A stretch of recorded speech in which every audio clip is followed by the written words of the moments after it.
Shalom, friends, and welcome to our reflection on the spiritual bite for Sunday, 19th of March, the fourth Sunday of Lent, year A.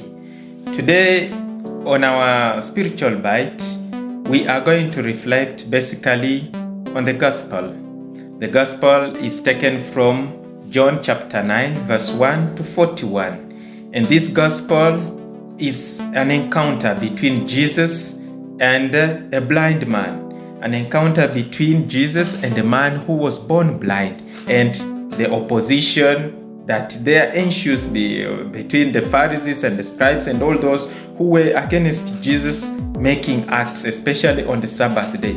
And we also meet some other actors who are in this gospel are the parents of this man, and then the man himself, and then the disciples of Jesus, of course, who are there, who are not talking.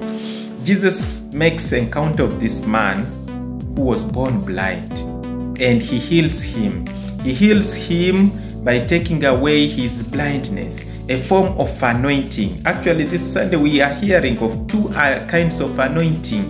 In the first reading taken from the first book of Samuel, chapter 16, we hear of the anointing of David as the Messiah, an anointing that sends us to look at Jesus Christ. It prefigures that anointing of Jesus Christ as the Messiah, this anointing of David among his brothers, all of them in their presence.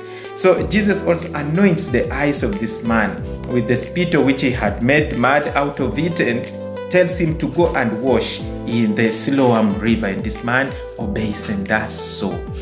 This man, dear friends, could be us, because his name is not given. His parents' names are not even mentioned. He could be representing you and I, blind people who are on our way, who are on our road, on our journey, trying to seek God. This man was even in the temple trying to seek God. And then he meets Jesus, he makes this encounter. Jesus Christ anoints him and then makes him to see, takes away his blindness.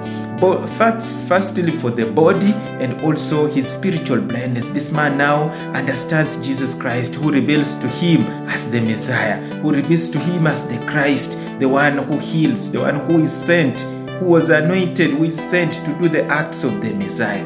Dear friends, let us also ask Jesus Christ to open our eyes so that we may be able to see both physically and also be able to see spiritually. We may be able to see the goods that the Lord wants for us today and always. In the name of the Father, Son, and Holy Spirit.